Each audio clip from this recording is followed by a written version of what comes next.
welcome to the April 8th Board of Trustees meeting. Can we please stand for the pledge? I pledge allegiance to the flag of the United States of America and to the republic for which it stands, one nation, under God, indivisible, with liberty and justice for all. Camille, will you please call the roll?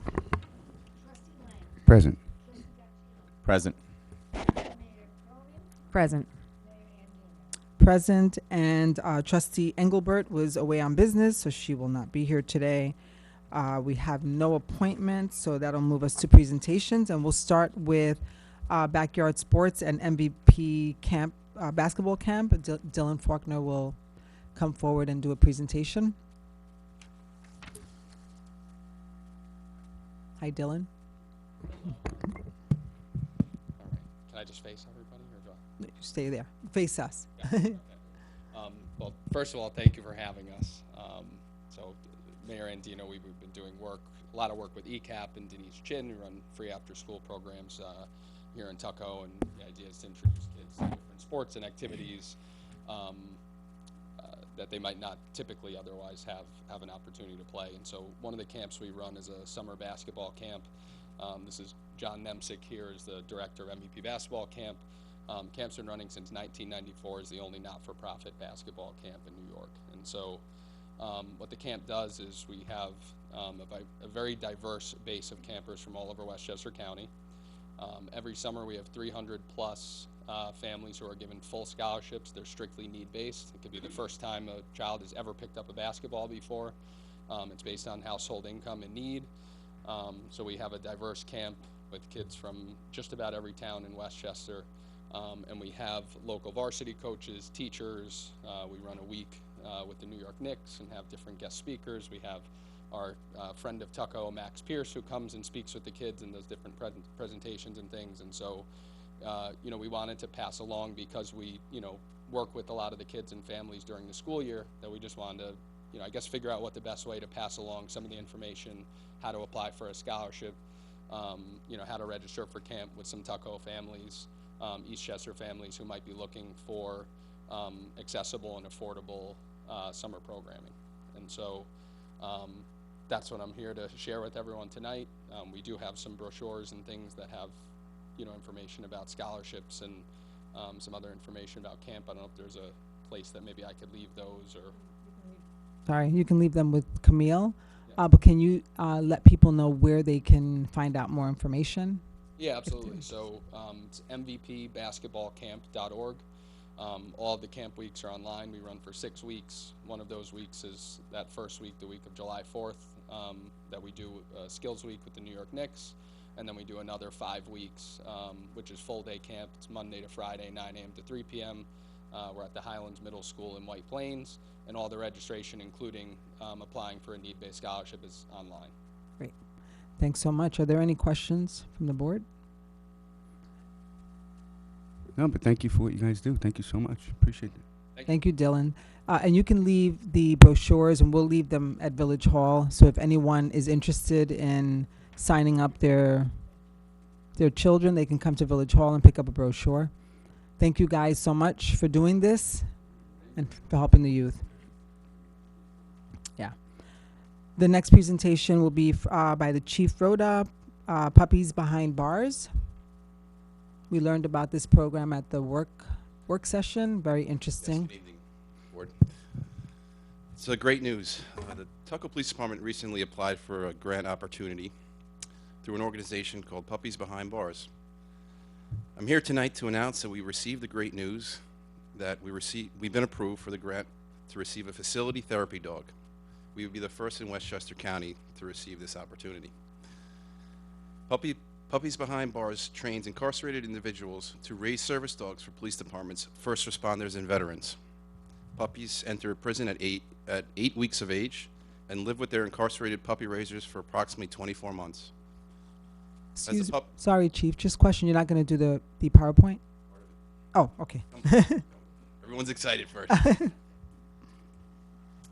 Puppies enter prison at 8 weeks of age and live with their incarcerated puppy raisers for 24 months. As the puppies mature into well-loved and well-behaved dogs, their raisers learn what it means to contribute to society rather than take from it. The inmate then trains the police officer to be the handler for a 2-week period. Puppies behind bars dogs are not trained to bite, track, protect, or detect bombs, anything like that. It's not on that level at all. Their skills are honed to detect stress levels in people and emotionally assist as needed.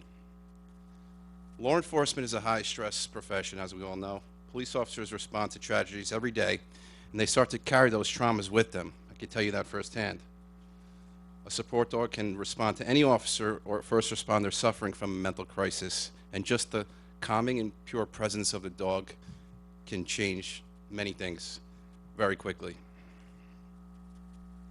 They can help with PTSD, anxiety, and trauma incurred from responding to scenes of violence and tragedy. Service-trained dogs are proven stress relievers, offering officers a source of comfort and emotional support during crisis situations. Trained dogs serve as ambassadors, bridging the gap between the police department and the community. Their presence in the community events and simple, everyday public interactions create positive relationships. This opportunity promotes trust and breaks down the barriers in law enforcement. As we mentioned before, a service dog's presence can calm and comfort victims after a traumatic event in which it can help them focus and to communicate to the police more openly.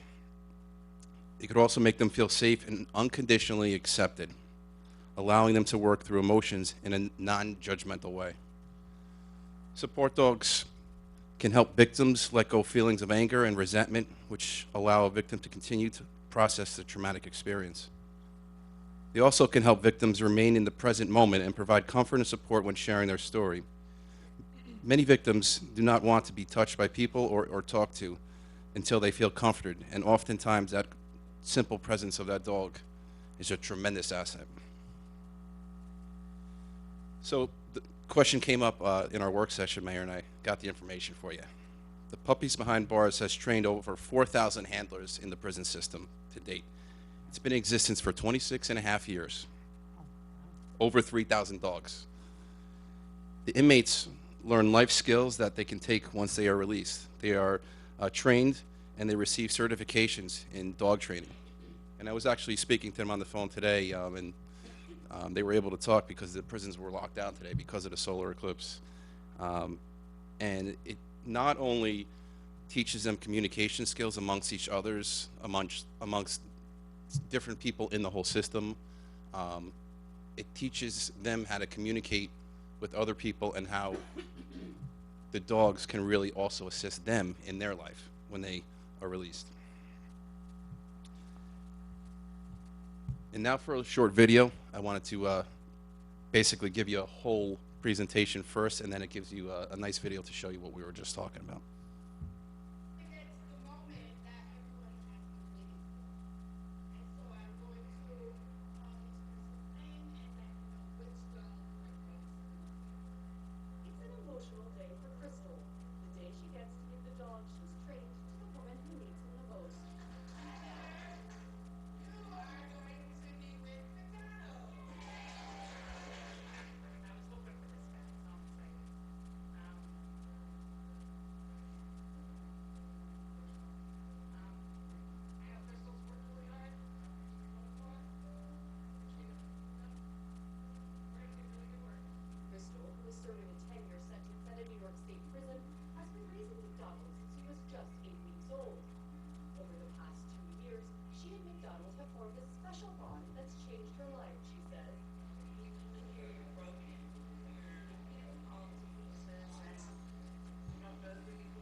The program is also an opportunity for inmates to meet with individuals and not simply prisoners, she says. It's more than just, women or men in prison raising dogs. There's like, we are human beings as well, and we are capable of changing and capable of giving back in ways in which some people may never have the opportunity, and we're extremely grateful for that. The dogs are paired with the first responders who are the best fit for their personalities during a special graduation ceremony. My partner now for the rest of her life. It's just amazing. It was an emotional moment when Crystal knew she would be saying goodbye to McDonald. But she knew he was ready. Dogs is a treat so many people's lives. It's gonna be amazing. Connecticut police officer Heather McClellan plans to use McDonald as an emotional support dog with her fellow officers and the kids and teens she works with. And these dogs have taught both the puppy raisers and their new owners a lot about being human. The person I am today is the person that I want to be. It's the person that when I wake up in the morning and I look in the mirror, I'm like, proud to be that person. Yes, thank you. A sense of pride that comes from giving back. For InsideEdition.com, I'm Caitlin Ford. Nice. So as we can clearly see, the implementation of a trained service dog in our department would be a powerful tool. From supporting our officers' mental health to building a stronger community relations, these remarkable dogs pose as a worthwhile investment to our community and police department. And again, it's a fully funded dog, and I spoke to the program leader today, and it is valued at $50,000 between everything from day one throughout the training of their careers. So to get a fully trained dog at 2 years old that's going to go right to work within the community and our officers, it's a remarkable accomplishment, and I really am excited about this and really taking part in it. Is there any questions from the board? Yes, Chief. What's your dog's name? So we don't know that until so the dogs are given names and they can't be changed, unfortunately, Deputy Mayor. But hopefully it'll be a nice name. But they're mated with the handler at the time for the 2-week period. But there is a dog out there now with a name that hopefully will work here, and I know it will. Thank you, Chief. Okay. Thank you for that. So I'm going to move us to resolution number 1 since the Chief has presented. And I'm going to ask for a motion authorizing the Chief to submit an application and complete the training required to attain a service dog for the Tuckahoe Police Department through Puppies Behind Bars. So moved. Second. All in favor? Aye. Aye. Any opposed? Any abstentions? Chief, thank you very much for this program.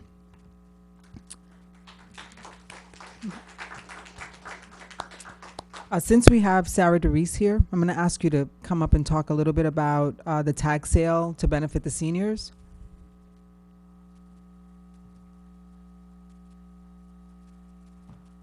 Good evening. Thank you for the opportunity to come and speak to you about my proposal. My proposal to the board was a village-wide tag sale that would be held in the 3rd week of May with the purpose of community building and fundraising for the Tuckahoe senior citizens. Different community members would sign up via an online link to participate to sell, and then I would provide them directional signage, pricing stickers, and a map for anyone that wants to shop throughout the village. And they just set it up right outside their house. So you don't have to go anywhere, you don't have to take your stuff, haul your stuff somewhere else. You can set up the yard sale right outside your house, but everybody's doing it on the same day, so it helps to drive traffic to everyone's different sales. People within the community can walk to the different spots in their neighborhoods as well. And it would also be promoted through multiple channels, such as flyers around the village, social media, email marketing, and local news sources like Patch and Nextdoor.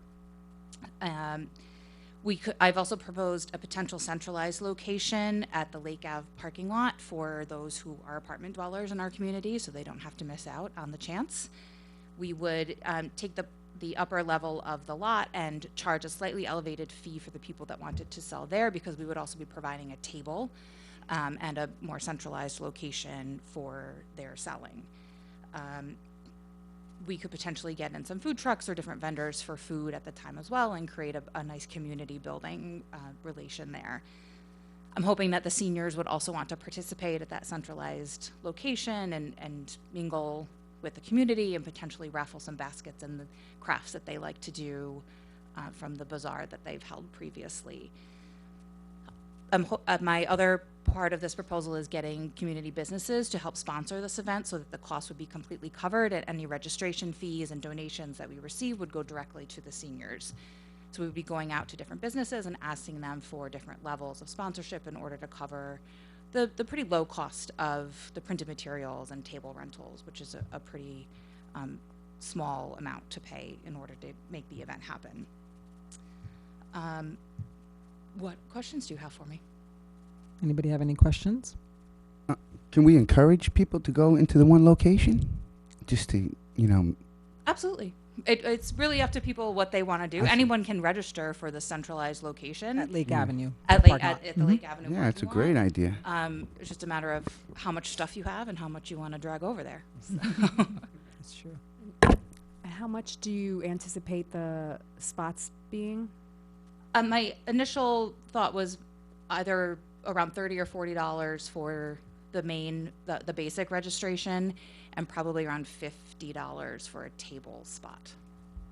Okay. Thank you so much, Sarah, for doing this. So I am going to ask us to move down to resolution number 6 and ask for a motion to authorize the use of the Lake Avenue parking lot on May 18th from 9 a.m. to 3 p.m. by the Icon Foundation for the tag sale to benefit the seniors. So moved. Second. All in favor? Aye. Any opposed? Any abstentions? Thank you so much for doing this, Sarah. A few weeks ago, I'm actually going to ask the Community Fund, one of the board members, Donato Vaccaro. He contacted me a couple days ago and said he wanted me to just give some information about the Community Fund. So I figured since he's here, he could do it. Thank you, Donato.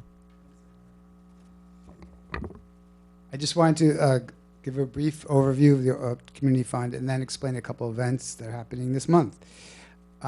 For people that don't know about the Community Fund, I just wanted to make sure you know that the Community Fund has been around for more than 100 years, in fact, since 1919. And this local group of volunteers works together to provide funding for programming in our community, including Bronxville, Tuckahoe, and Eastchester. In fact, 100% of the funds for the Community Fund raised are allocated to local nonprofits in our Tuckahoe, Bronxville, Eastchester community through grants benefiting all area residents from youth to seniors. A few of the select examples include EVAC, the Eastchester Volunteer Ambulance Corps, the only ambulance serving Bronxville, Eastchester, and Tuckahoe. Free flu shots in partnership with the New York Presbyterian Hospital. It's held each fall at the Tuckahoe Community Center, the Eastchester Public Library, and the Bronxville Town Hall.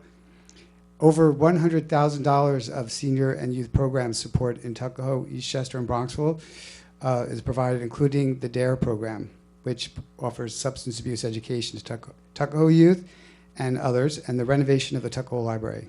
Those are just a few of a longer list of things that the Community Fund supports by way of funding. This month, there are two important events that I want to tell you about. On Thursday, April 18th, from 6:30 to 7:30 p.m., there will be a free event titled Stress Management for Teens. This is being presented at the Iona University campus in Bronxville, and it's been provided by Iona with a grant from the Community Fund to help the community.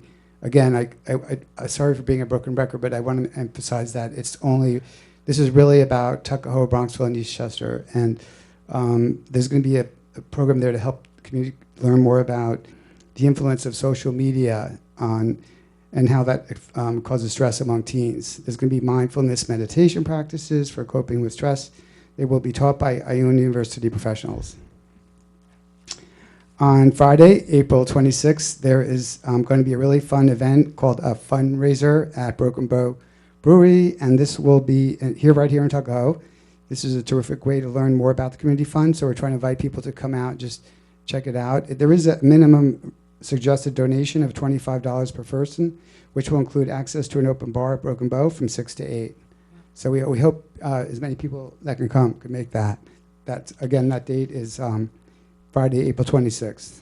And then finally, I just want to say, for young people, there is a subset of the community fund that engages the high school students from Tuckahoe, Bronxville, and Eastchester. It's called the Youth Community Fund. Over 100 students participate each year. This group of volunteers, they volunteer locally, they do fundraising, and they infuse money back into the community. So it's like a subset of our group, but it's a big part of it, indeed. So be sure to tell your high schools about it. If you want to learn more about the community fund, just go to check out our website. It's called thecommunityfund.org, where we have a pretty decent presence on social media, including Facebook, and I guess really just Facebook and Instagram, but we're out there. So if you have any questions, I could take them now or after the meeting. Yeah. No, I don't think so. Okay, We were very familiar with the community fund. Thank you guys for all the work you do. you bet. Thanks. Thanks, Donato. So we'll move to public hearings. We have the public hearing number 1 already open to consider modifications to the village code related to short-term rentals. We will keep this open for at least another month. If there's anyone that would like to weigh in on the short-term rental proposed modifications to the village code, please come forward now. Anyone that's present? Anyone on Zoom? Nope. Okay. So we'll keep it open. The second public hearing to consider a cable franchise agreement with Verizon Communications. David, could you remind everyone about this what this is? Yeah.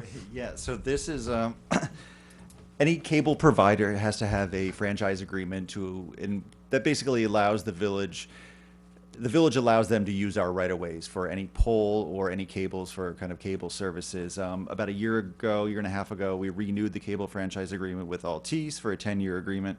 This is for a 5-year agreement. It's a little different because Verizon is considered not a cable company, but a telephone company that provides cable. So there's all kinds of odd rules about that. So basically, it's going to mirror the Altice. And so one of the best things about this is that we get certain fees if you sign up for cable, we get those fees. But they also provide PEG money, public educational and government access, to help us upgrade some of our facilities here that definitely need to be upgraded. So this is just, the public hearing on this, if there's any comments on it, but it's pretty kind of straightforward. So may I have a motion to open the public hearing? So moved. Second. All in favor? Aye. Any opposed? Any abstentions? And so the public hearing is now open. If anyone would like to weigh in, please come forward. Is there anyone on Zoom that would like to weigh in? Is there anyone on Zoom? There's no one on Zoom, Dave? Okay, are there any questions from the board? Well, if there aren't any questions, I'm going to ask to close the public hearing. So may I have a motion to close the public hearing? So moved. Second. All in favor? Aye. Any opposed? Any abstentions? And I'll actually move us to resolution number 2, authorizing the village to enter into the franchise agreement with Verizon. May I have a motion? So moved. Second. All in favor? Aye. Any opposed? Any abstentions? Okay, and the third public hearing is to consider the budget. So I will ask for a motion to open the public hearing to propose to consider the tentative budget. So moved. Second. All in favor? Aye. Any opposed? Any abstentions? And before we get any residents to weigh in, I'd like to ask our treasurer, Ryan, to come forward and do a short presentation on the tentative budget so that people have an understanding. We do have a PowerPoint because, of course.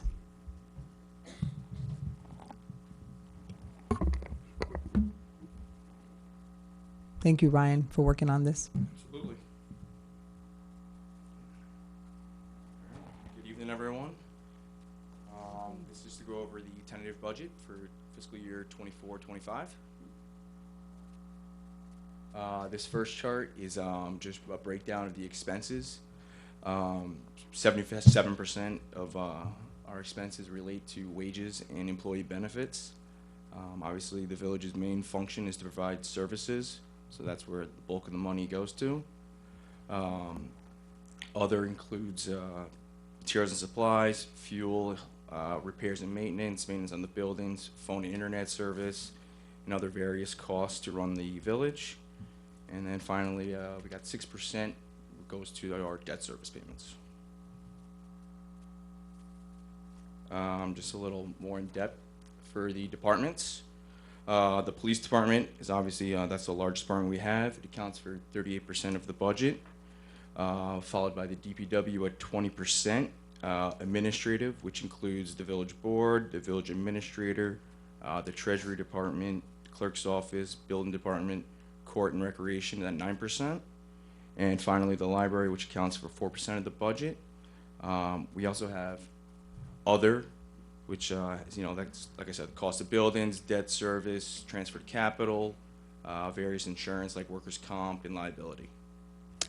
Just want to highlight, now that you mentioned it, Ryan, someone did call and ask about what the board stipends, I'd call them, are. Can you let the public know what those stipends are? A roundabout. Yeah, the mayor is around 7,000, and the board is around 5,000. The trustees are around Yes, 5,000. yes. Thank you. We're rolling in the dough here. Yeah. You can go to the next slide. So for this tentative budget, I just thought I'd tell you some of the major cost drivers. Retirement is one of the big ones this year. Every February, I receive a projection for the bills for PFRS, which is our police retirement system, and ERS, which is everybody else. So that's how we figure out the budget. I get a projection in February, and that's usually the best number we get until after the budget is already passed, unfortunately. For right now, the budget has increased over 92,000 for the PFRS budget, and for the ERS, it's increased by 65,000. MTA payroll tax. This is a payroll tax that we have to pay for payroll. As of July of 23, this tax nearly doubled. It went from, so we have an increase of $19,000 in that account this year. And health insurance, another major cost driver. Currently, the village uses Night Ship Empire plan. As you can see in the chart, there's been significant increases year over year for the last 6 years with both the family and individual plan. The family plan has increased over $11,000 from 2019 to where we are now in 2024. The village is always exploring options to see what we can do to maintain those costs or lower them. We got the revenue here. Obviously, the major revenue for the village is property taxes. It accounts for over 60% of our revenue. We also have local sales tax, the hotel tax. We have parking, other tax items, which include pilot payments and penalties for late tax payments. We got utilities, which are fees we receive from Con Ed, Veolia, FiOS, Altice. We have license and permits, which include our permits to the building department.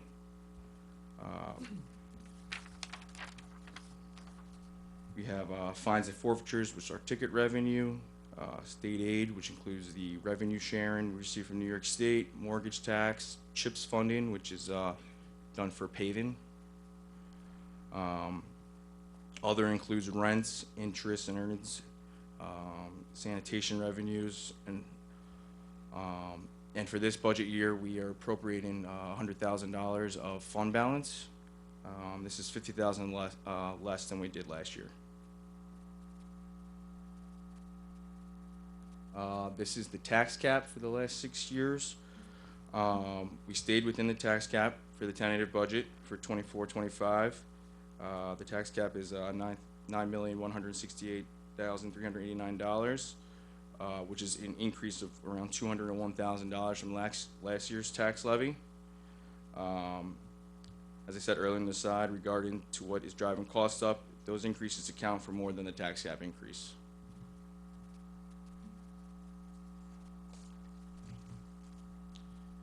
This chart just shows the increase year over year based on a home assessed at $6,500. As you can see, the increase is $65.22 for next year, and the average for the last 6 years is $88.91.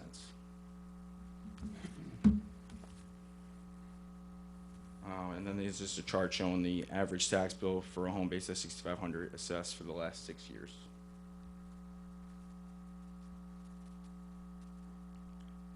I received an example tax bill from a homeowner based on $6,500 assessed value.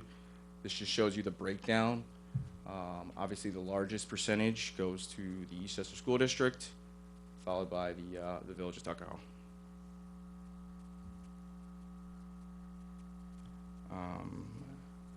So I just wanted to talk a little bit about sales tax, just in case people are curious about it.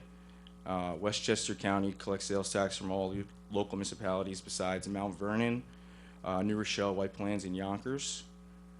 Westchester County then distributes a portion of that collected revenue to all the school districts and local municipalities besides the 4 mentioned above. It's just something to note, not every county shares their sales tax, so this is a good benefit for the village. And the amount you receive is based on your population size. This is just a little more in depth of the sales tax. This chart shows the breakdown of how sales tax is distributed. Currently, sales tax in Westchester County is 8.375%. 4% of that revenue goes to New York State. 0.375% goes to the MTA. 1.5% goes to Westchester County. The other 2.5% gets distributed among the county, local municipalities, and local school districts. If you look at the next slide, this is the breakdown of how the 1% and the 1.5% and the 1% are distributed. The county gets 45.6% of the 1.5%, the local government gets 40%, and the local school district gets 14.4%. In 2019, I believe, the rate is increased 1%. With the new 1% increase, the breakdown is 70% to the county, 20% to the local municipalities, and 10% to the school districts. Finally, just a little bit on the fund balance. This is just our surpluses for the year over year. Some of the reasons we want to have a strong fund balance: emergencies. One example, I know the village has dealt with unplanned expenses due to storms.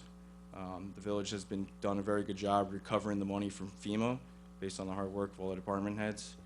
But that money's not guaranteed, and it could take a couple years to receive. So we usually have to front that money before we can see any back. We've also, we like to do a lot of grants here. We got a lot of grants here. Obviously, one of the big projects we are working on right now is for the library. We do receive a lot of grants, but normally, like I said, we have to front that money.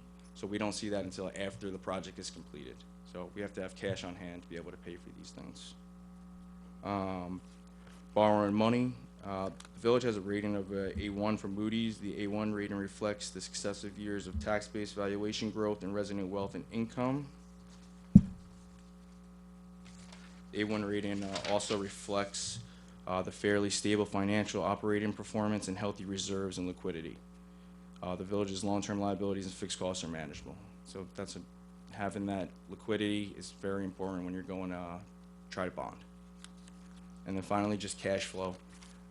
We don't get all our money on June 1st, so we need money in the bank to be able to pay for bills early on in the year. Currently, the fund balance is at $2,491,486, which is $77,560 less than it was last year.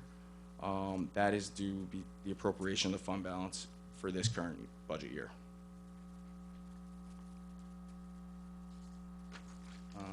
Any questions or comments? Thank you. Is there anyone on the board that has any questions? I will open this up to any residents who may have questions for Ryan. If there's anyone that's in the room that has a question, you may ask it now. That was pretty comprehensive. Thank you, and easy to understand for lay people like us. Thanks, Ryan. Thank you. Alrighty. So, unless there are any questions, anything to add, David? Want to add any specific details. I just want to say thank you to all the department heads and Ryan and John who put a lot of work into this. I know that some people look at this, but we kind of pour over hours on each of these lines and the analytics behind each parking permit and building permit and how much revenue is coming in and the sales tax. It takes us a long time to do this, and all the department heads do a really great job of doing their own departments. And again, Ryan does a phenomenal job of kind of the analytics of this. So big thanks to him. And John Sullivan did a great job this year as well. So just thanks everyone. Thank you all very much. And for keeping us, financially sound. So the public hearing, I'm going to ask for a motion to close it. So moved. Second. All in favor? Aye. Aye.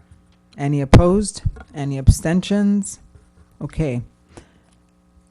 So we're going to move to the adoption of the minutes. May I have a motion to approve the minutes of March 11th? So moved. Second. All in favor? Aye. Any opposed? Any abstentions?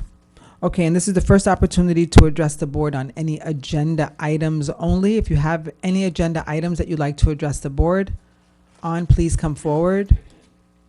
Is there anyone in the room? There's no one on Zoom still? Okay. Let me know if somebody comes on. No one? Okay. So we'll move on to resolution number 3. Thank you, Camille. Authorizing the village administrator to execute an agreement with NYSERDA to provide $10,000 in grant funding for electric landscaping equipment for the Tuckahoe Public Works Department, which is great. May I have a motion to authorize the execution of that agreement? So moved. Second. All in favor? Aye.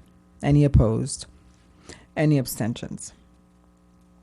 And resolution number 4, may I have a motion authorizing setting a public hearing to consider the appeals of the certificate of hardship and the certificate of appropriateness decisions for 230 White Plains Road, also known as the Ward House, for May 6th. May I have a motion to set that public hearing? So moved. May I have a second? Second. All in favor? Aye. Any opposed? Any abstentions? Okay, and resolution number 5.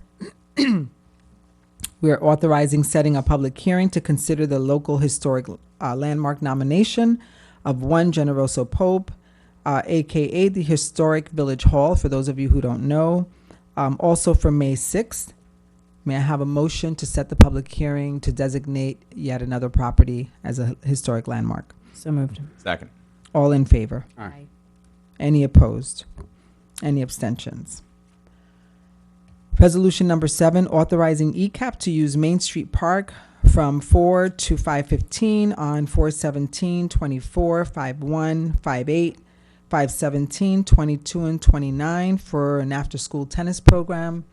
For those of you who have never heard about the program, ECAP has done it before, where they partner with Tennis Pro, and students who would never otherwise get lessons are able to come in to our newly designed tennis court and get tennis lessons. So may I have a motion to authorize ECAP to use the Main Street Park on those dates? So moved. Second. All in favor? Aye. Any opposed? Any abstentions? And may I have a motion to authorize the approval of vouchers in the amount of $588,140.98. So moved. Second. All in favor? Aye. Any opposed? Any abstentions? Okay, and that will take us to the departmental report. So, Chief, do you have anything else other than the puppies behind bars? Tough follow-up. Okay, starting in May 8th, we're going to do a partnership with ECAP and St. Vincent's Hospital. It's going to be at, I believe, 6:30. It's going to be Narcan training. This is a community event for people to come out to get an hour of education from a trained professional of how to administer Narcan and to also see the signs of a drug overdose. So there'll be kits to be given out for free, and also wonderful training. We'll have an officer there as well. So we did a partnership amongst all three agencies, and it's going to be a nice event. It's going to be something that's needed, and also we also have free kits available at the police department should anyone ever need some to come by and have it for stock. May 11th, we have our police memorial at 9 a.m. Hopefully the weather will be nice, as it usually is.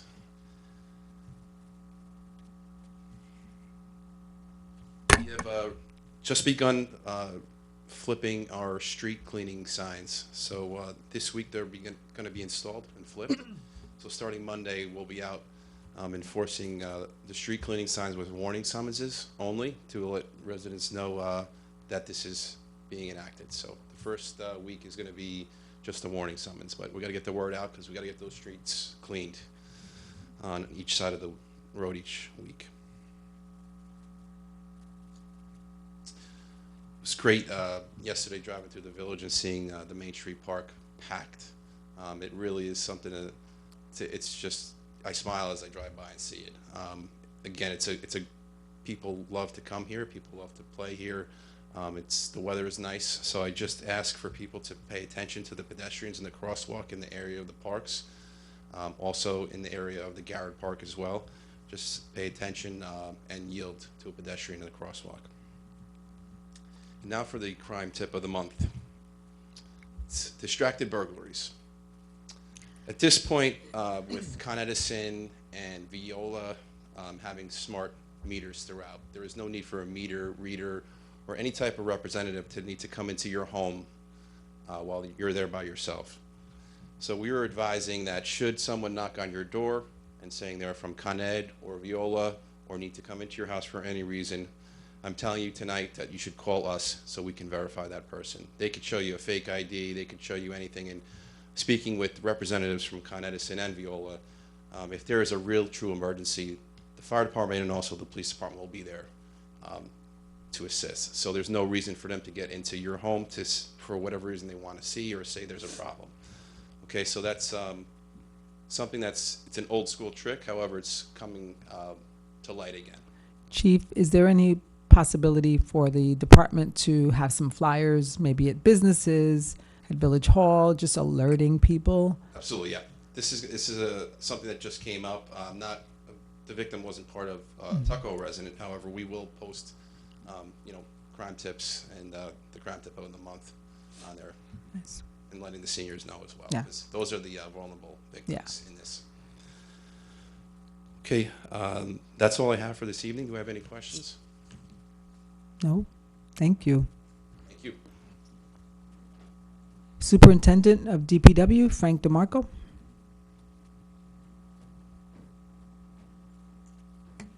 Good evening, Mayor, members of Hello. the board.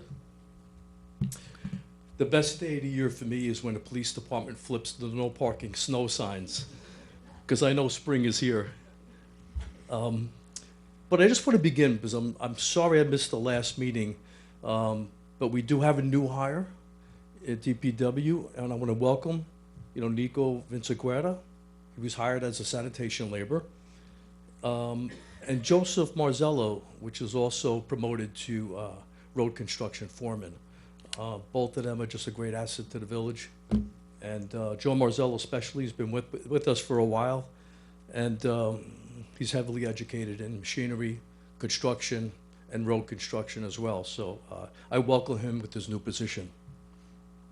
I want to talk about the Con Edison upgrades that we're getting throughout the village. I know our roads seem like it's a mess, but once they're all completed, I promise you the roads will be all paved, and they're going to be paving these roads from curb to curb.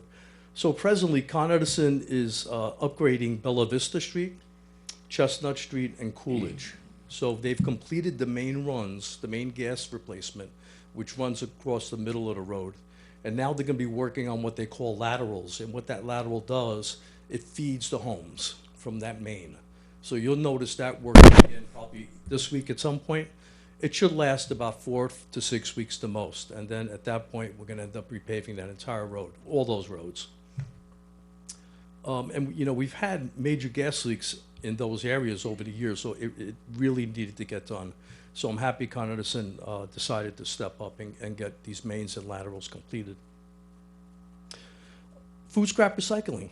I want to talk about food scrap recycling. We're starting food scrap recycling with buildings within Tuckahoe. We're starting with the Gentry as a pilot building. We're meeting with the maintenance foreman there. We're going to supply the containers that he needs, the signage that's necessary, and I think we're meeting with him tomorrow or Wednesday to discuss how to move forward and how to properly get this done. So this is going to be our first building within the village of Tuckahoe. Then we're going to move on to others. We do have a list, but we want to take it slow and make sure we do it right. Storm summary. With all this rainwater that we've been having in Tuckahoe, we fared very well with this past storm. We had way over 4 inches of rain. There was no flooding. Yonkers Avenue and Elm Street, which we usually typically get the overflow from the Bronx River, which is our waterway that runs across parallel to Tuckahoe. And Garrett Street. Garrett Street usually gets inundated with water as well. But we had a lot of other areas within Tuckahoe that got flooded, so we did a lot of catch basin upgrades within the past 3-4 months. They seem to be working so far, so yeah, we have no complaints.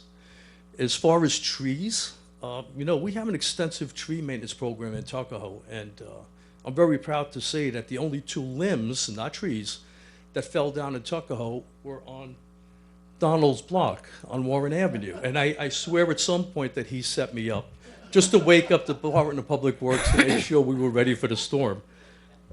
But that was the only 2 tree limbs that we had down within Tuckahoe. Moving forward, this time of the year, DPW does a lot of pruning. We maintain our trees, do a lot of pruning, a lot of planting. Tuckahoe DPW plants on the average of 60 to 70 trees a year. And mulching, you know, mulching the tree pits, making it look uniform throughout the entire village, and really dressing it up. And before you know it, we'll be hanging at plants and moving forward with all that. We're catching up with potholes. And if anybody has a pothole that we've missed, please just give us a call, put it on our list. Always feel free to call us. You know, we're always available. If the recorder comes on, just leave a message, and I guarantee you that that phone call will be answered within an hour. But please also follow us on Facebook, Twitter, and Instagram. We have some great posts. We've gotten a lot of accolades because of it, so please follow us on these 3. Any questions? No, thank you. Okay, thank you. Actually, Frank, can you talk a little bit about the issue that came up at the train station? Okay. Sorry. Okay. I mean, I think it's important for residents to know all that the village is doing. This all happened most recently. Mm-hmm. And I received a call in my department that 3 ladies were taking the train station, the Tuckahoe train station, lower parking lot steps to the platform. And they were surprised by a series of rodents. But keep in mind, this is not our property. This is MTA. Mm-hmm. This is MTA property. So what I said to the woman that I guarantee I'll follow up with it. I'll meet with an exterminator. I'll visit the site myself with the exterminator and move forward. And this was only last week. So I did. I hired KEB, Exterminating Services, and they were there Sunday.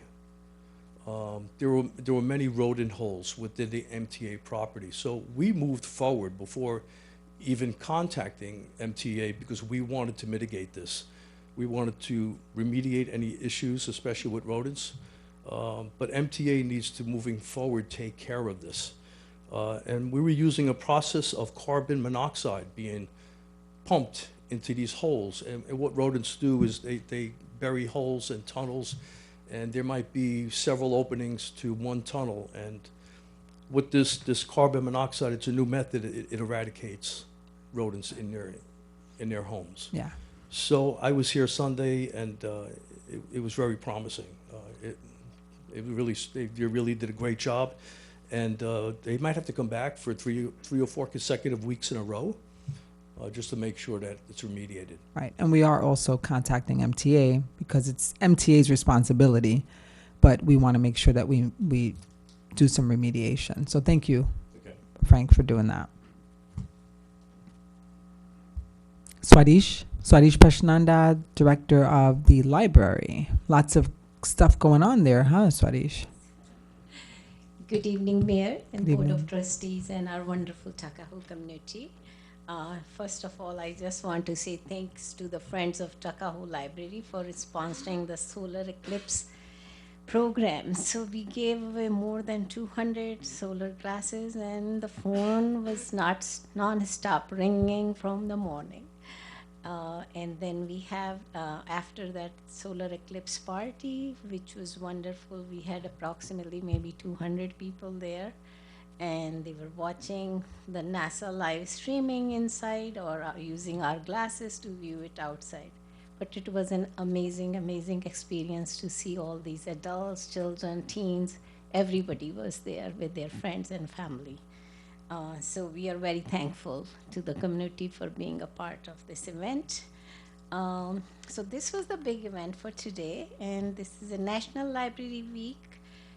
So we have two special authors coming up. Our local author, Gloria Goldreich, she had a couple of books written, at least 8 or 10. She's going to be at the library on Thursday, April 11 at 3 p.m. And then we have in-person author talk with Hira Nandani, and she wrote the book A Meal and the After, which is going to be on Wednesday, April 24 at 6:30 p.m. As usual, we have tons of program. This is the best program, pre-K yoga with budding Buddha, and these are children 2.5 to 5. And it's amazing to see little kids, how they participate in this program. And we have ukulele basics with Miss Ginger, which is on Saturday, April 13 at 1 p.m. And kids craft program, art classes, puppet shows, Legos, and musical adventure with Concordia Conservatory, which is celebrating Earth Day and poetry, Tuesday, April 23rd at 11 a.m. And we also have Paws and Tail, where the dogs comes and kids can read to the dog. It's a popular program, and we also started something new this Saturday. Oh, not this Saturday, sorry. On Saturday, April 27th at 1 p.m., ages 0 to 7. It's called Saturday Sensory Story Time, and Miss Elaine is going to do this program. And we have a very special program. Our Mayor Endino will be there because it's a National Library Week. So story time with the Cat in the Hat, Friday, April 12 at 11 a.m. And we have for teenager teen game night, Monday, April 15 at 6 p.m. So where we have teen games, old and new, and snacks and refreshment will be served. Dungeon and Dragon program for teens on Friday and Tuesday. We have virtual teen job search, tips, application, resume, and more. Thursday, April 11 at 7 p.m. We have book clubs, and it's a National Poetry Month, so we are having author Marge Pellegrino, Poetry of Renewal, which is going to be on Monday, April 29th at 6:30 p.m. And all our ongoing programs, in-person gentle chair yoga, Tai Chi, senior strength training, knitting club, Mahjong, art classes, and ESL classes, and memoir writing. So that's going on. If anybody has any question, How's the construction coming along? I think it's going wonderful. It's a lot. It's a lot. I think David can give you more report than me, but I think they are doing excellent job. Great. Yeah, We look work is forward to going- seeing the brand new one. Yes, yeah. It's a lot of work, to make decision, to select different things. Yeah, I but know every- that's not your favorite part, But I'm doing it. but you're doing you it. know, Thank I'm you. learning every Thank you day. so much. Thank you. Okay. David can give you more detail if you Okay. want to know. He might not. I don't know. Camille, do you have anything? Gary? David? I can provide. I can Yes, talk about the give library all day if you want. want me to. Not all day, but The maybe for construction two. actually is going quite well down there. Seems like the construction will be on time. Just some other decisions about furniture and things like that might lag a little bit, but it's going quite well. Very nice. I just had a couple of quick updates. One, just, I'm sorry, the person online who usually asked about the tax software is not on, but it is on track. They are doing beta testing right now, so we are hoping that it'll be ready for the June 1st. I know, big, fingers crossed. You talk about Filming, the filming? is Yes. coming back to Tuckahoe. Tech Scout was done today for a Netflix show or movie series, I don't know, 0 Day. So on Thursday, April 25th, they're going to be doing a scene in Depot Square.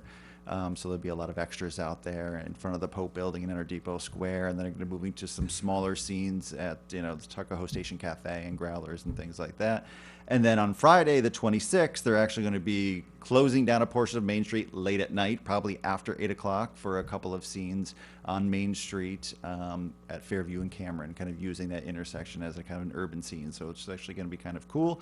We'll put stuff out on our website and social media, and especially when we have more kind of definite when the road closure is going to happen. But it is going to probably happen late at night. It's a night scene, and with the days being a lot longer now, it's going to be after that. Last thing I have is that usually there's another person sitting in this seat, John Sullivan. He was actually up in Rochester viewing the eclipse today, but John got a different position in another community. For the last nearly 18 months, he's been a huge help with me, huge help to this organization, a lot of help to different department heads. But I'm proud of what he's learned, and I'm proud of where he's going, and I wish him all the best. Yes, he will be missed. So we have some village business dates to remember. April 17th at 6 p.m. If you are interested in attending the village board budget work session, we will be here. April 29th at 7 o'clock, we will have a special budget adoption meeting that will be televised. So if you are interested in attending that. And then we also have our regular village board meeting on May 6th at 7 p.m. And that'll take us to the Board of Trustee member reports. Trustee Lang, if you have anything. Yes, Mayor, thank you. First, beautification. I was on the phone with Mrs. Schumacher earlier. She mentioned that the baskets will be delivered the second week of May. Anybody interested in potted geraniums, please, you can give her a call. She provided me with her number, and I'm going to give it to you guys. It's 914-772-7816 for anybody that's interested in potted geraniums. So that's beautification. The community center. The open gym from 2 to 4, I understand, is working really well. The kids are enjoying it. Nice turnouts. There are no events for April, but Jean did want me to thank all of the volunteers that helped out with the Easter egg hunt. And for starters, that'd be Michelle Brish from Troop 2642, Samantha and Rachel Anderson from the same troop, Troop 353, Assistant Scoutmaster Bill Ferguson, Eva Muzichenko from Relay for Life, from Eastchester, Troop 19, Tuckahoe Girl Scouts, Ryan Hoban, Cub Scouts Pack 7. He brought 15 Cub Scouts to be on hand. Also, he wanted to thank High Five Sports, Seth and Dave, for their volunteering. And we do appreciate all of what the Girl Scouts are doing. So I've actually allocated this month's stipend to the Girl Scouts Troop 2642. And I mentioned that to Michelle, so I'm happy to allocate that stipend to the troop this month. Let's see what else. That's that. So our trustee made mention of the stipends, I think that none of us up here do this for the money. We truly love volunteering for our village. I myself, Tuckahoe's been very good to me, myself and my family over the last 90 years. So this term I'll be giving back all of the stipends through different organizations throughout the village. In February, we gave the stipend to beautification. March, we assisted in Deacon Murray's 80th birthday. April, like I said, we are going to give the stipend to Michelle Brish, and May's stipend has already been allocated for the Juneteenth committee. So I'd like to thank everybody I just mentioned for everything that they do. And lastly, I just want to thank Mrs. Pauline Coleman for the wonderful Easter sweet potato pies. Everybody enjoyed them. And that's all I have, Mayor. Thank you very much. Alrighty. Trustee Gaccione? Thank you, Mayor. We'll start with the History Committee. On April 13th, Nick Zanzano presented to the Crestwood Historical Society about the marble capital of the world. That's us. Work continues on the History Committee website.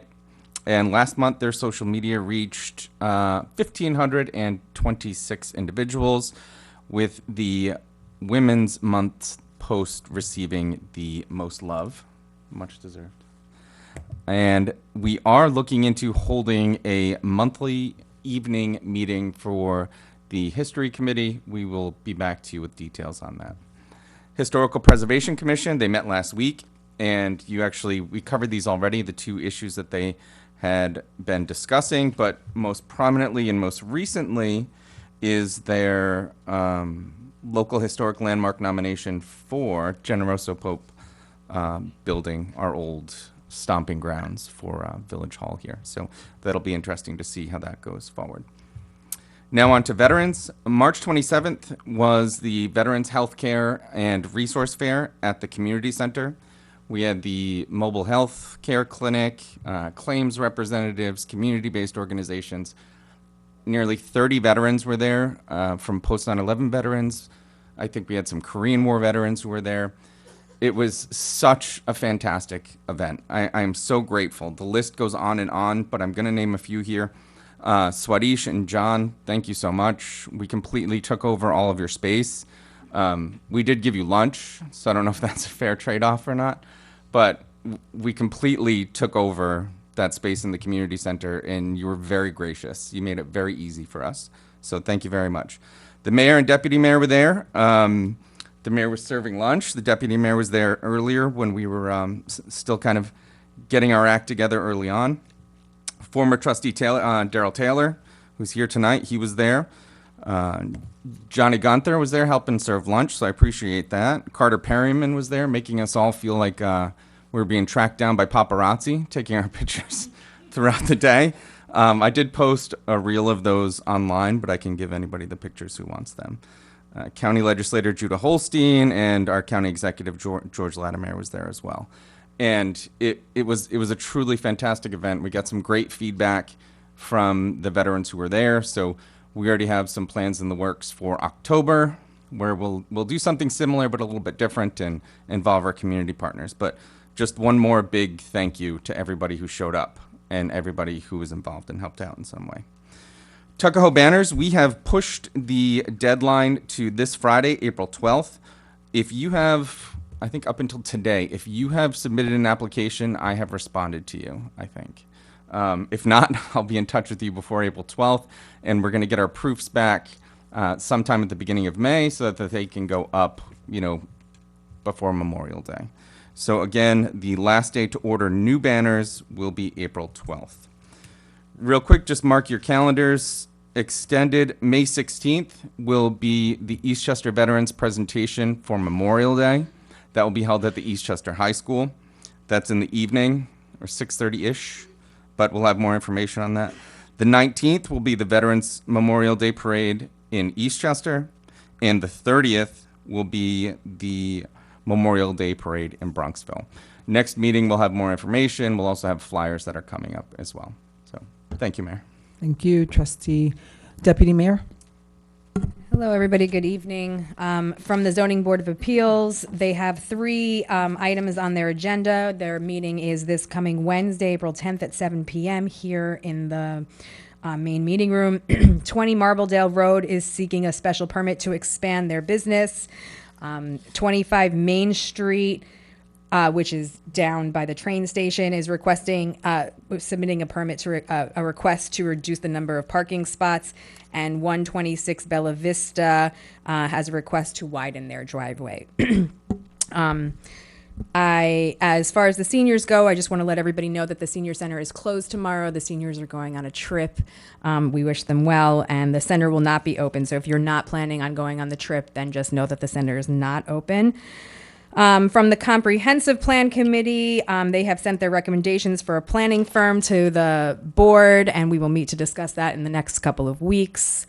I want to extend our condolences to the family of Steve Leone Sr., who passed away. He is the father of Detective Leone here in the village. And so from the board, we'd all like to just say, extend our condolences. Also to the family of Michael Fix, who passed away earlier this month. He was very helpful to the veterans and the village, and so just somebody that we are really going to miss. This year, I am taking on another 2 seniors from Tuckahoe High School to participate in the Tuckahoe Oral History Project. This is something that I've been working on and off with interns at the end of every school year. And so what we do is we interview people who have lived in the village a long time, either seniors who grew up here or people who have lived here 30, 40, 50 years, who have stories to tell about Tuckahoe in its past. And so if you or anybody you know you think would be a good person to sit for an interview, we'd love to interview you. And just let me know. I want to say thank you to the Girl Scouts who distributed like 300 solar glasses. People were pretty desperate to get their hands on them at the last minute, and so they really came through, and just a big shout out to them. They also distributed some educational materials and really stepped up to help educate the public about what the solar eclipse is, how to protect yourself, and just some fun activities. So thank you to Girl Scout Troop 2462, that's Michelle Brish, for doing an outstanding job there. I want to congratulate Trustee Gaccione for an outstanding veterans event. Really, really informative and wonderful, and a great way to reach out to our veterans. So thank you. And I think that's all I have today.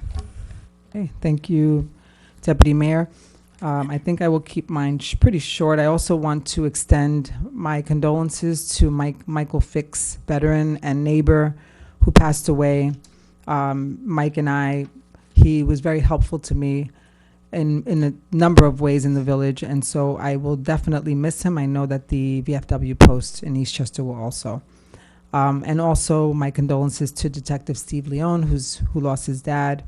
I attended the funeral today, which was a beautiful one, and I know that the entire police department is sort of grieving with him. I wanted to give you guys an update on the Marble Award. We talked about the criteria and putting it online. I spoke with John earlier today. He will provide a fillable form online, but I wanted to give you guys some of what the criteria would be and the language so that you have an idea if there's anyone that you would like to nominate. There is a deadline on the form that you can submit. I think it's August 31st. You remember, David? Maybe something like that. So the Tuckahoe Marble Award may be granted to a maximum of 1 Tuckahoe resident per calendar year who meets one or more of the following criteria and deserves recognition for accomplishments and positive impact on village residents and or government. So the first criteria under durable, this person has made a lasting and meaningful contribution to the village of Tuckahoe that will withstand the test of time. Number 2, strong, this person has made has a profound strength of character, conviction, or dedication to Tuckahoe and neighboring communities. Tolerant, an exceptional ability to include and assist all members of the community in an effort to improve the quality of life for neighbors. Diverse, this person has made efforts to strengthen Tuckahoe by either facilitating events that highlight the rich diversity within the village, or whose personal accomplishments have helped to bring all of Tuckahoe residents together to celebrate accomplishments of residents from every part of our community. And historic value.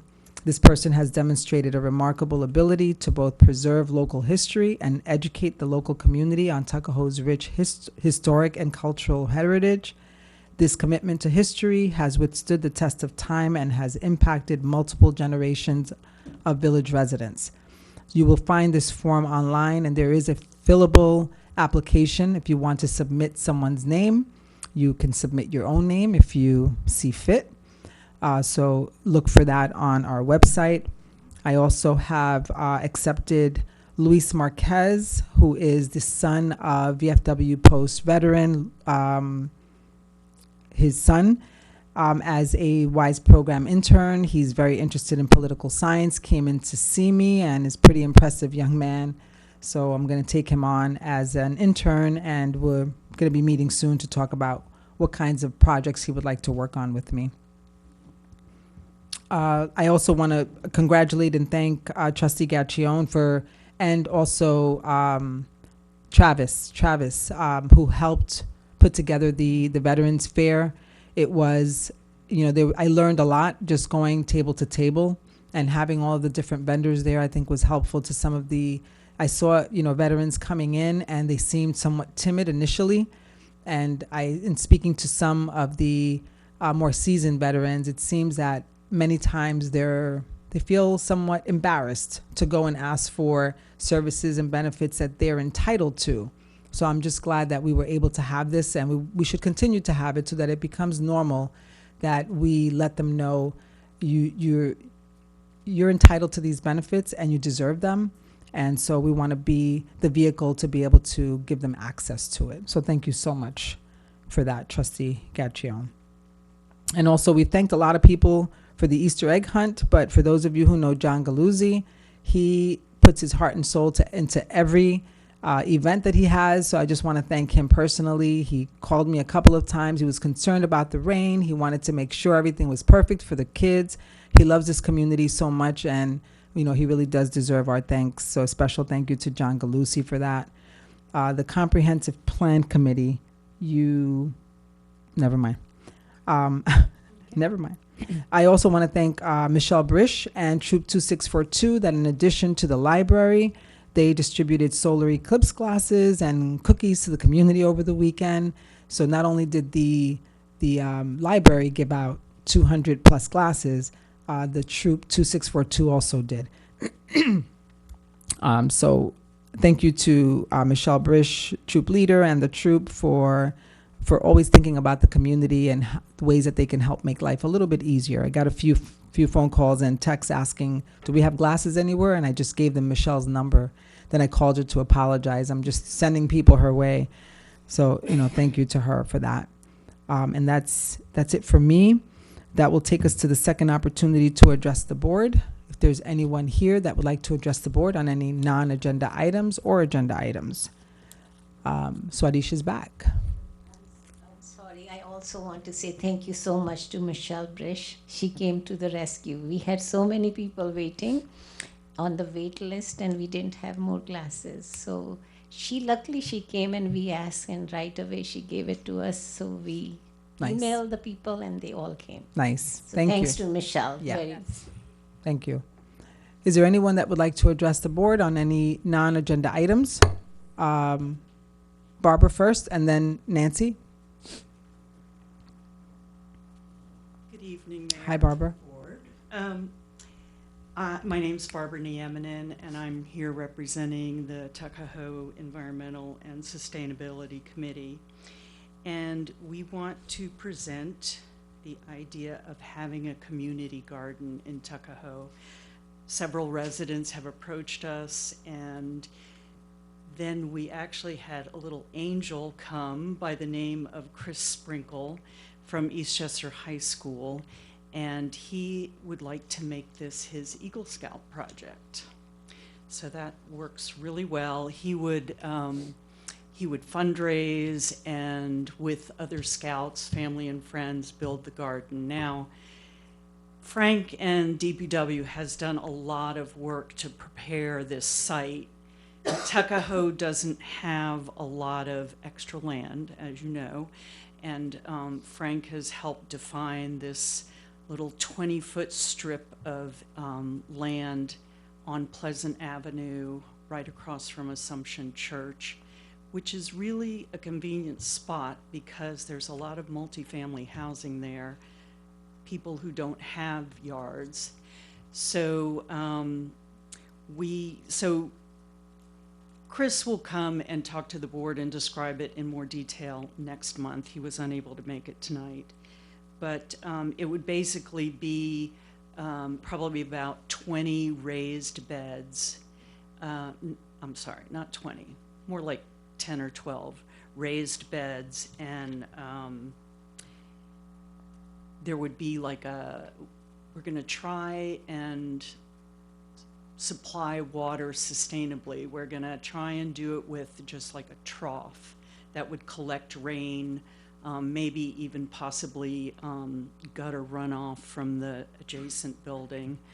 We're going to try that the first year to see if that works. But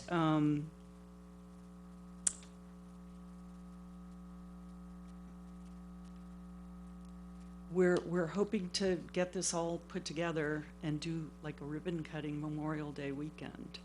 We're gonna do like a social media blitz to just let people know we're doing it, and Chris is gonna put this together. So I would just ask that the TESC provide the board with something, some proposal in writing, since we're going to be using village resources, so that we can make some decisions around that, Barbara. If you could do that, go back to the committee and sort of like, you know, you've given us some information, but we need something that we can look at and discuss. Okay, because we've talked extensively with Peter McCart from Eastchester, and Eastchester has successfully done this at the Garth Road Park, and he says they even have a waiting list for people. We love the idea. We just want to be, you know, make sure that we plan this all properly. Okay. Thank you. Thank you. Nancy?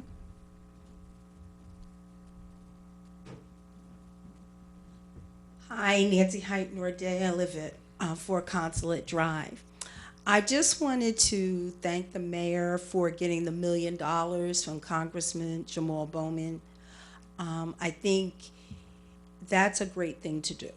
It's very hard to get money, and it's very competitive.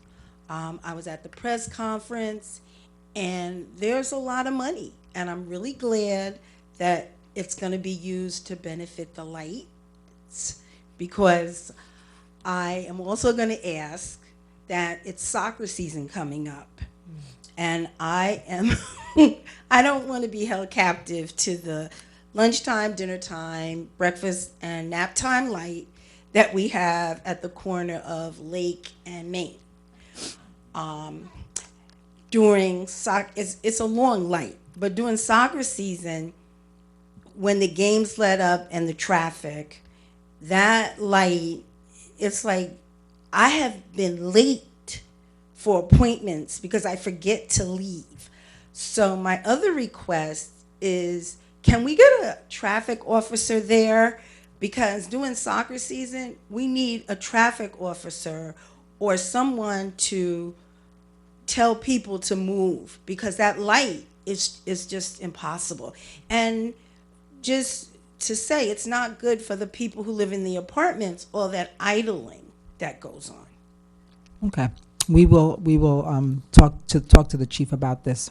Yeah, because it's Saturday and Sunday, and it's, it's all day. Yeah, I think he knows when it is, so we'll take a look at it's that. It's just like, thank you. Light, breakfast, lunch, dinner. You could take a couple of naps, everything. But thank you again for the money, and I hope we get the light. Thank you. Because I'll be back if we don't. All right, I bet. Chief, you got that? Okay.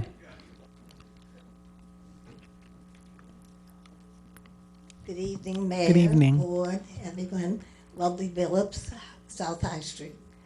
I want to second the emotion on that $1 million grant. I really want to congratulate you on getting it for us. I was at the occasion where it was presented. Very proud of Tuckahoe. I mean, there were other communities much larger than Tuckahoe who were given grants that day. Not too many more than we got. But that press conference was held in our beloved Depot Square. And you know how I feel about that, but with the trees, and again, always how much I appreciate the beautification committee and the DPW. But it was a wonderful, wonderful morning in a beautiful site. And I just can't tell you how proud I was of Tuckahoe. and you, Mayor, and the fact that we, as a village, $1 billion is no joke. And thank you so much for that. So that's number one. Number two, I am delighted that I can be here tonight in person. And also, later next week, I'll be able to go to the school board meeting.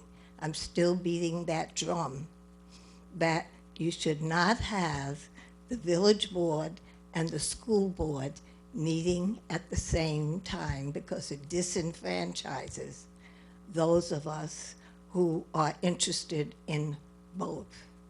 So I'm going to keep pushing that. Fortunately, I can, because I have issues with the school board, and I don't know if they'll be happy, but I'll be there next week. So I had three things. You get to be 90-something. You can't keep three things in mind. I only can think of two of them, but I am very, oh, and, well, I did say how much I appreciate the beautification committee and the DPW once again for the beauty of our little village of Tuckahoe. I am just so proud of that. I talk about it all the time, and we appreciate it. And thank you for all you do, everybody. Thank you. Is there anyone else?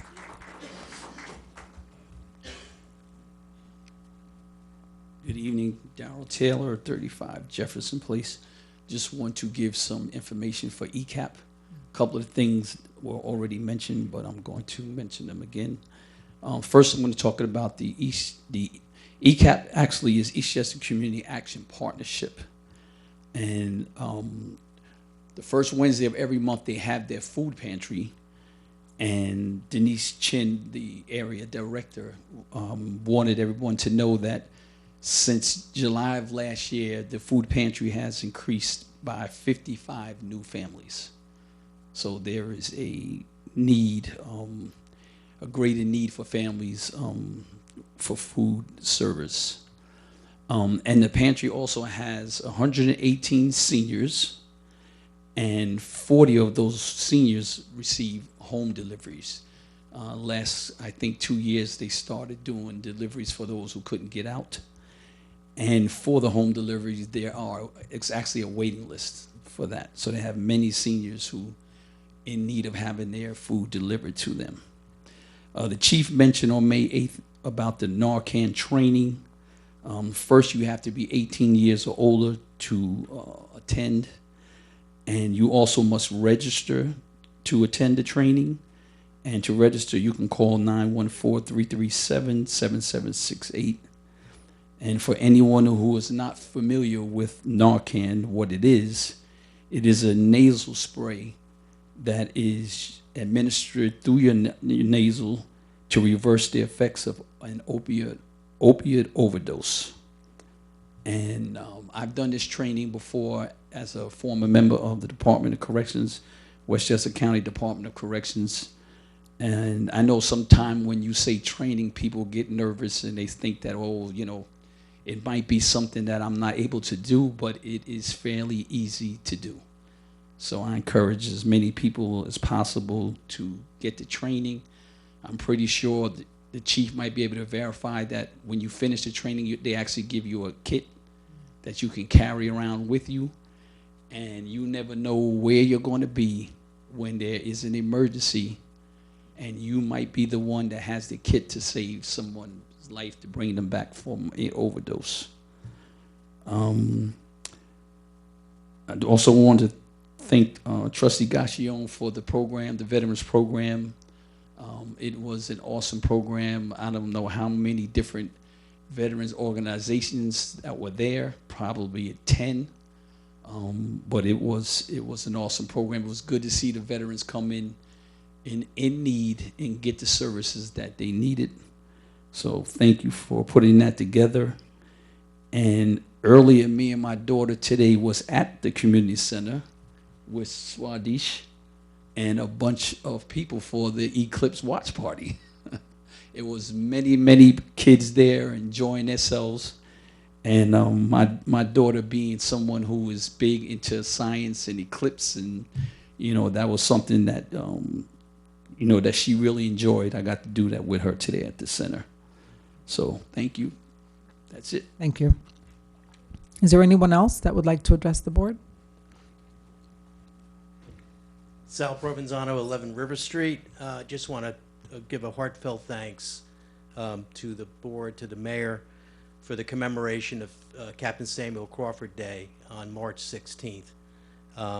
It was a great event, and it was an event co-sponsored by the VFW under the direction of Josh and Vito Pinto, and just kind of recounted probably an unknown piece of history for most of us in this village, in the town, is that Captain Samuel Crawford was one of the most prominent patriots to die in the Revolutionary cause, and he was assassinated right there on the Ward House property back on March 16th, 1777.